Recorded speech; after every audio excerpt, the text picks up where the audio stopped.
오늘은 세 분과 함께합니다. 이종훈 시사평론가, 김성환 시사평론가, 그리고 김태현 변호사와 함께 하루 앞으로 다가온 총선 막판 분석해봅니다. 어서 오세요. 네, 안녕하십니까. 네, 이제 선거운동 오늘 하루면 마무리가 됩니다. 내일이면 이제 4.15 총선 본투표가 진행이 되는데 오늘 아침 마지막 선거운동을 앞두고 여야 대표 주자들이 메시지를 냈겠죠. 어떤 메시지를 냈는지 먼저 듣고 이어가도록 하겠습니다. 50만 원을 주느니 100만 원을 100조 원을 써야 하느냐 하던 미래통합당은 벌써 빛나는 추경에 반대한다며 발목 잡을 핑계를 찾고 있습니다. 코로나 피하려고 울산 선거에 개입했습니까?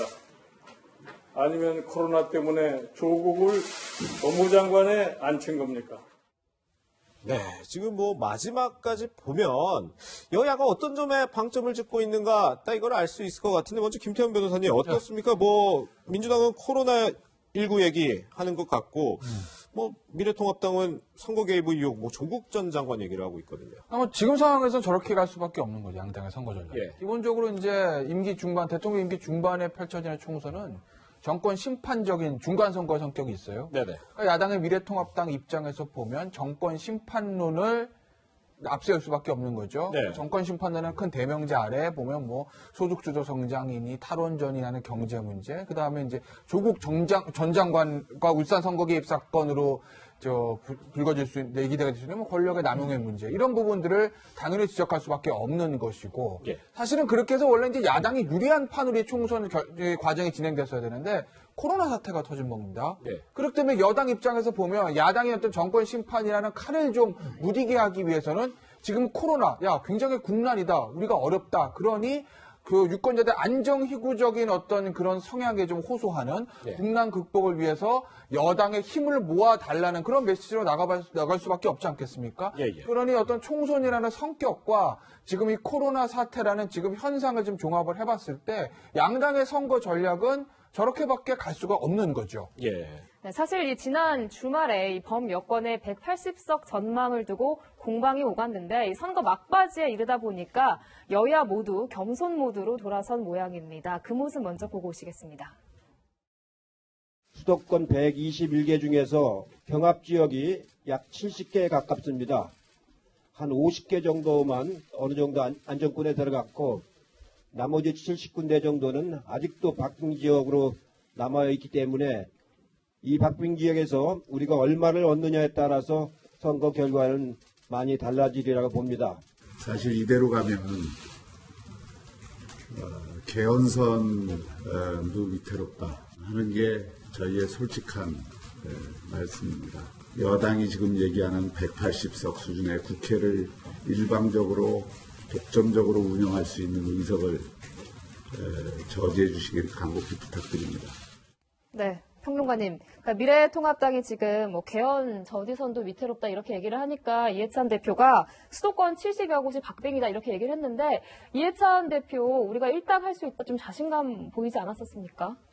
네, 이 선거 막판으로 가면요. 제일 주의해야 될 점이 뭐냐면 유권자를 화나게 하는 거예요. 아, 예. 화나면 심판하게 되거든요. 네. 그래서 이제 막말 프레임이 제일 무섭다 이런 얘기를 하는 거거든요. 네. 유권자를 화나게 하는 것은 또 오만함이거든요. 네. 그러니까 오만해 보이면은 유권자 입장에서는 제일 싫어하는 부분이기 때문에 가서 심판해줘야지 이런 생각이 들기 때문에 민주당 입장에선 좀 오만하게 보인 태도를 보인 것은 굉장히 선거를 하는 데 있어서는 실패였다, 패착이었다 이렇게 생각이 되고요. 네. 아마 내부적으로도 비판의 목소리가 나왔기 때문에 마지막까지 몸을 낮추는 자세를 보여야 한다 이런 이제 그 얘기들이 있는 것 같고요. 예.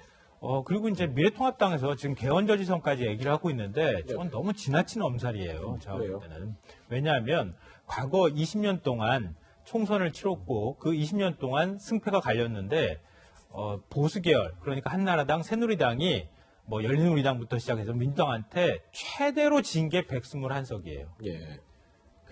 우리 흔히 얘기하잖아요. 영남권 의석이 65석입니다. 네. 그러니까 영남권 의석을 어느 정도 가지고 가게 되고 나머지 지역에서 안정권에 들어가 있는 의석만 합한다 하더라도 그래도 100석은 그냥 훌쩍 넘겨요. 네네. 그러니까 아무리 해도 121석 밑으로는 빠지지 않았던 거예요. 네네. 그런데 지금 100석이 안 될 것이다 이런 얘기를 하는 것은 지나친 이제 엄살이라고 볼 수 있고요. 이렇게 얘기하고 있는 것은 선거 막판으로 가면 갈수록 이 보수층이요.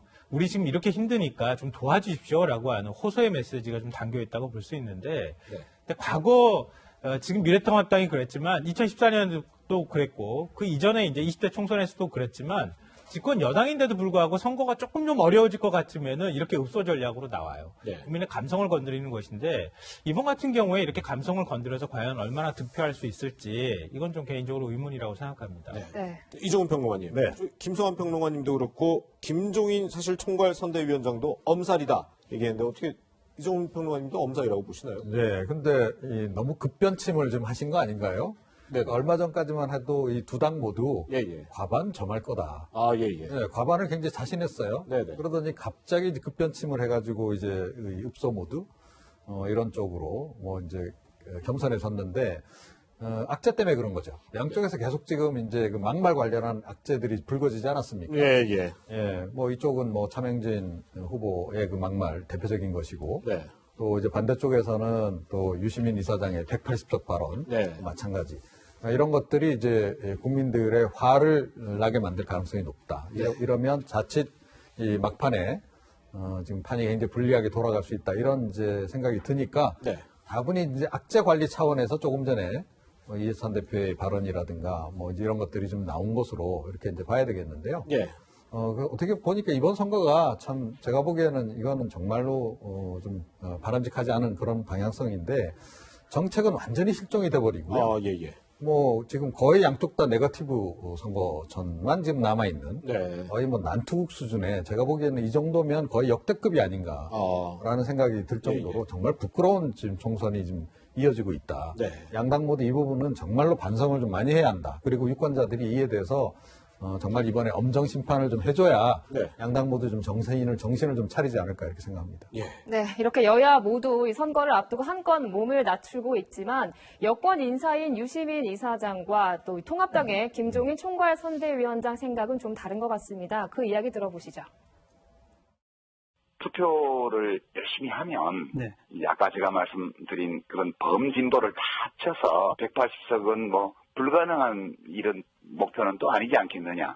싹 다 투표합시다. 그렇게 희망사항으로 얘기를 했던 거거든요. 범보수가 200석 이상을 가졌던 선거도 있었는데 범진보는 그러면 안 되냐.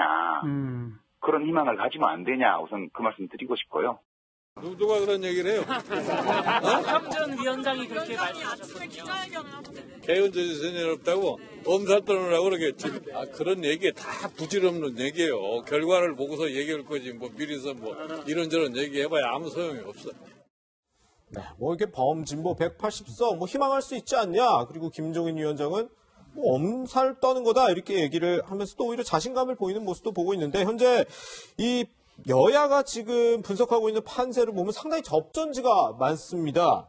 서울에만 8곳, 경기 13곳, 뭐 수도권 20곳이 넘고 인천까지 하면 25곳에 이르고 역시나 승부처라고 불리는 부산 경남 지역도 11곳이 지금 접전지로 꼽히고 있고 충청과 강원, 제주에도 적지 않은 접전지가 있는데 한 분씩 좀 여쭤볼게요. 김태훈 변호사님 먼저 이번 이제 선거 하루 남았는데 여기가 내가 생각하는 최대 승부처 격전지라는데 혹시 있으신가요? 제가 아마 지난주에 광진을 말씀드렸잖아요. 오늘은 제가 이제 송파을을 말씀드릴 겁니다. 송파을. 왜 그러냐면 송파을이 사실은 강남벨트의 일환입니다.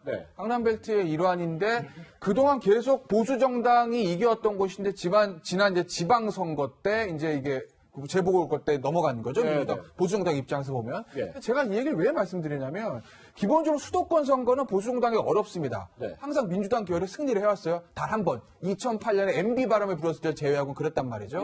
그런데 이제 2016년에 사실은 새누리당이 수도권에서 괴멸을 할 때 보면 기존에 이겨왔던 강남벨트에서 많이 넘어갔습니다. 강남에서 하나 넘어갔죠. 송파 넘어갔죠. 분당 용인벨트가 다 괴멸했거든요.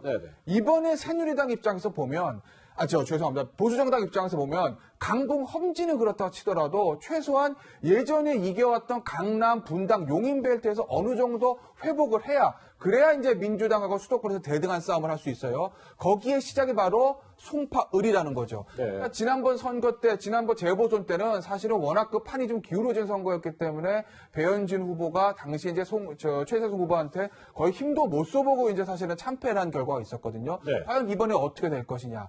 저기를 다시 미래통합당 보수정당을 회복을 하면 수도권에서 어느 정도 선전을 기대해 볼 수는 있겠으나 송파을마저 이번에도 다시 회복을 못한다고 하게 되면 아마 수도권 특히 서울은 민주당 쪽에 압승 분위기로 흐를 가능성이 있기 때문에 결국 수도권 서울의 승부처를 볼 수 있는 하나의 격전지로 제가 송파을을 뽑아봤습니다. 그렇군요. 네, 변호사님은 송파을 꼽아주셨는데 이종훈 평론가님은 어디를 좀 주목하고 계신가요? 네, 저는 이번에 의외로 PK 지역이 지금 굉장히 뜨거운 지역이 되고 있다는 거고요.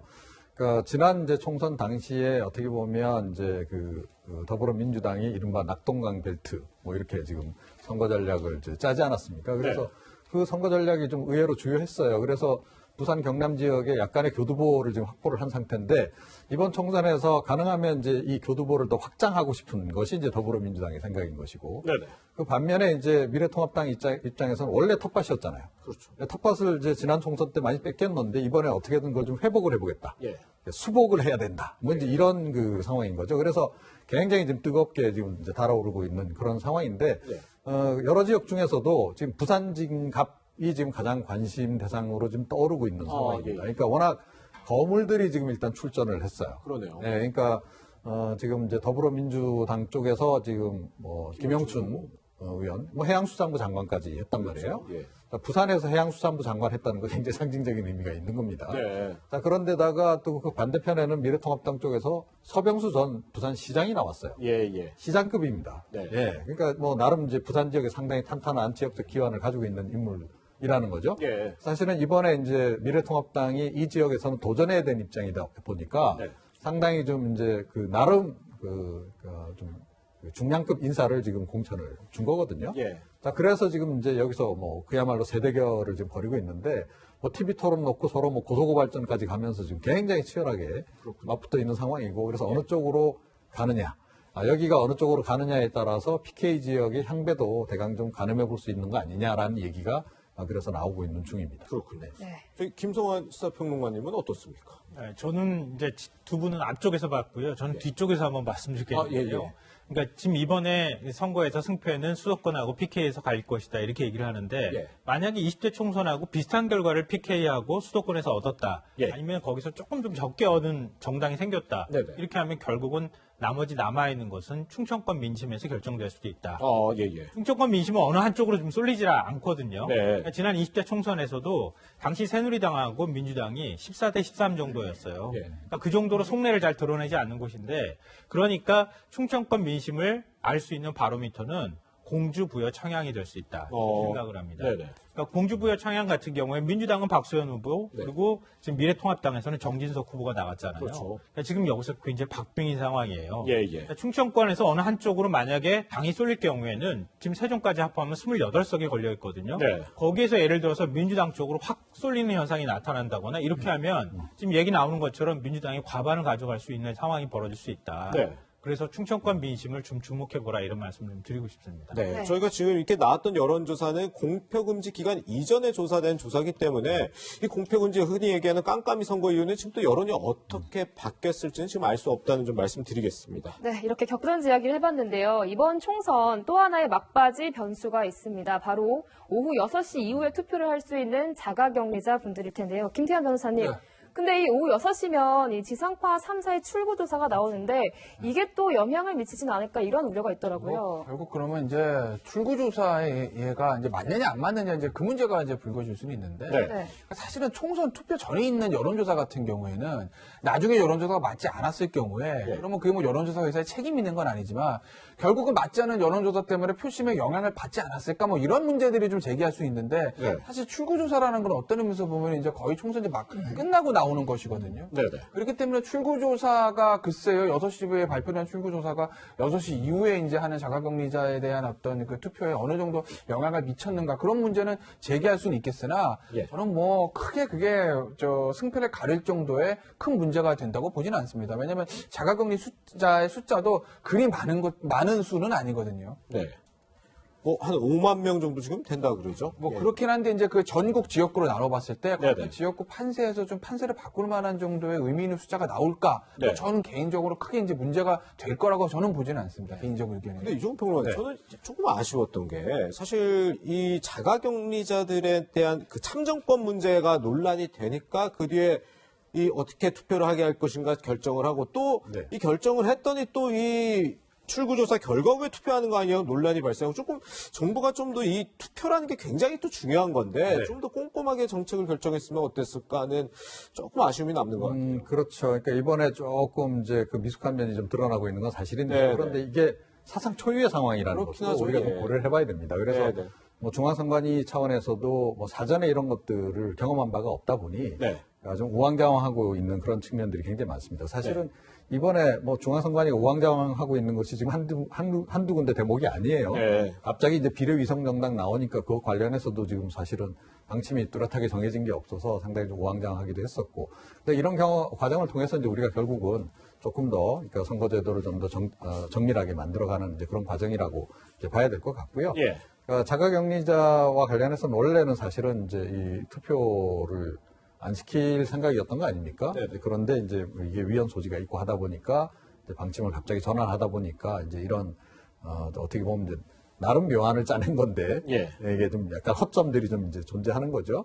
사실은 이제 저는 김태현 변호사 생각하고는 좀 다른 것이 이게 의외로 접전 지역에서는 좀 변수가 될 수 있습니다. 자가격리자의 투표가. 그러니까 이분들이 일단은 6시 이전에 투표소에 출석을 해야 되는 건 맞아요. 자, 그런데 출석한 상태에서 뭐 휴대폰이라든가 이런 건 다 소지를 보통 하고 있습니다. 그걸 통해서 계속 실시간으로 이렇게 뉴스 확인을 할 거란 말이죠. 자, 그런데 서울 지역 같은 경우에 이제 굉장히 접전지가 많다고 이제 조금 전에도 얘기를 했습니다만 서울 지역에서만 지금 자가격리자가 16,000명이란 말이에요. 그러니까 이게 이제 뭐 전체 이제 그 투표소별로 나누면 숫자가 그렇게 많지 않을 수도 있는데 수도권 같은 데는 뭐 몇십석, 몇백표 차로도 막 이렇게 당락이 결정되는 곳이 있단 말이에요. 그런 곳의 경우에는 사실은 조금 이게 변수가, 의외의 변수가 될 수도 있는 그런 부분이 분명히 좀 있다. 이와 관련해서는 앞으로 아마 뭔가 중앙선관위에서 추가적인 대책을 좀 만들어야 될 거다 이렇게 생각합니다. 지금 뭐 3인 3색이라고 생각이 좀 다 다른 것 같은데요. 저는 자가격리자 같은 경우에 투표하기가 쉽지가 않았던 상황이에요. 그럼 우리가 좀 솔직하게 인정해야 된다고 생각하고요. 자가격리자가 예를 들어서 투표장으로 나왔을 경우에 감염 우려가 굉장히 커질 수밖에 없잖아요. 그럴 수 있죠. 그럼 다른 사람들이 투표를 안 하는 현상들이 나타날 수 있습니다. 그래서 자가격리자를 위한 별도의 투표소를 설치한다고 해도 역시 마찬가지예요. 방호복 다 입고 난 다음에 한 명 투표하고 소독하고 한 명 투표하고 소독하고 이렇게 과연 해야 되는 것이냐. 여러 가지 사실 고민이 저는 있었을 거라고 봐요. 근데 그런 상황에서도 그나마 자가격리자를 위해서 최대한 투표를 할 수 있도록 보장해줘야 한다고 하는 나름의 판단들이 있었다고 하는 점은 우리가 좀 인정하고 존중해줘야 할 필요가 있다고 생각하고요. 그리고 방송사 출구조사 같은 경우에는 저는 좀 시간을 약간 늦추면 된다고 생각해요. 그러니까 요즘같이 뭐 이렇게 자유롭게 서로 간에 소통이 될 수 있는 시대, 스마트폰을 항상 쥐고 다니는 시대에 답안지가 다 나왔는데 시험 보라는 거하고 똑같은 거 아닙니까? 그럴 수 있죠. 근데 이거는 제가 볼 때는 자가격리자가 미리 6시 이전에 대기하고 있다가 투표하는 시간은 생각보다 그렇게 오래 걸리지 않을 수 있거든요. 그러니까 방송사 출구조사가 발표하는 시간대하고 전 정부에서 투표가 다 끝났다고 알려주는 시간하고 좀 맞추면은 충분히 서로 조율이 가능한 부분이라고 생각합니다. 그럼 이번에는 이 소수정당 이야기를 좀 해보겠습니다. 민생당, 정의당, 그리고 국민의당은 이 거대 양당에 맞설 전략적 투표를 호소하고 있습니다. 그 이야기 들어보시죠. 180석을 만들겠다. 이런 오만방자한 태도 때문에 우리 정치가 이렇게 싸움의 정치로 가고 경제와 민생을 돌보지 않는 정치가 된 것입니다. 정의당이 교섭단체가 될 수 있느냐 없느냐가 21대 국회의 성격을 규정하게 될 것입니다. 저희들은 최소 20% 이상 정당 투표를 하면 거대 양당들을 견제하고 균형자 역할을 통해서 국회를 일하는 국회로 만들 수 있다.